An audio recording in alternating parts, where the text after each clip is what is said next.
تا حالا اردک با سس میوه درست کردیم؟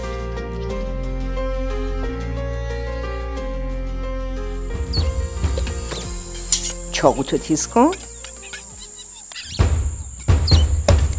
بریم با هم درست کنیم.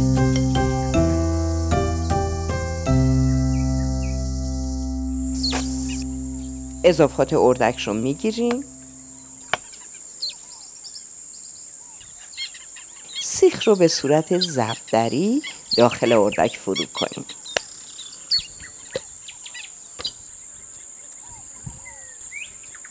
بریم پرا رو کز بدیم.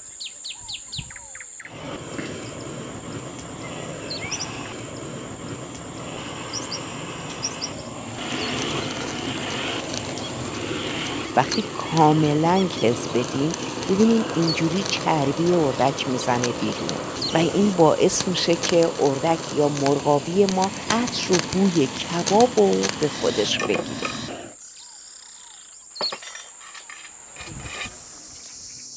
نمک، پاپریکا، فلفل سیاه، زردچوبه.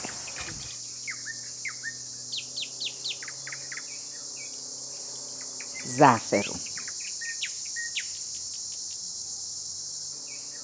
و حالا ماست ناری که معجزه آشپزیه.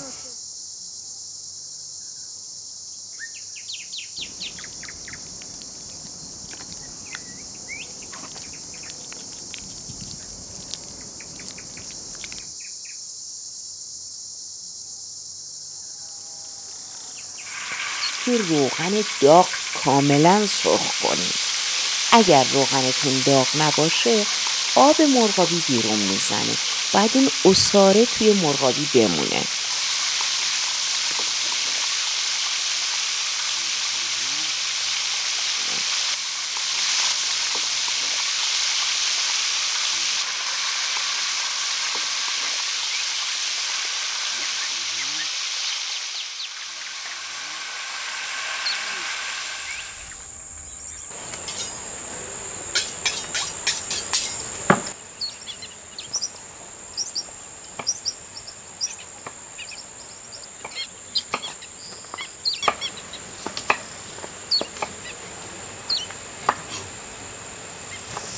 کره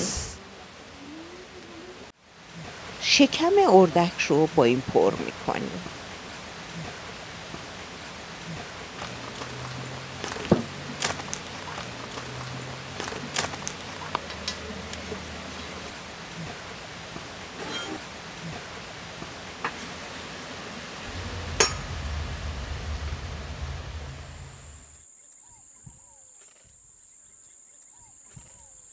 حالا آب یا استاک رو اضافه میکنیم.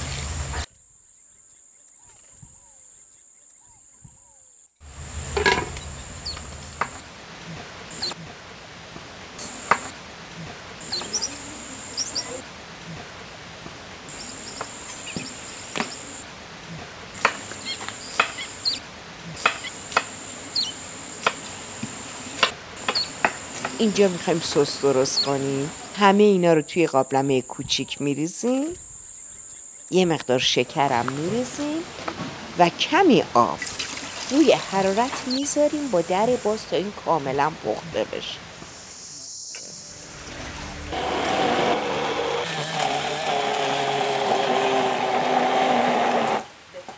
بعد از پخت کامل میوه ها را از داخل شکم اردک یا مرغابی بیرون میاریم و بعد با پوره سیب زمینی اینو میتونین سرو کنین.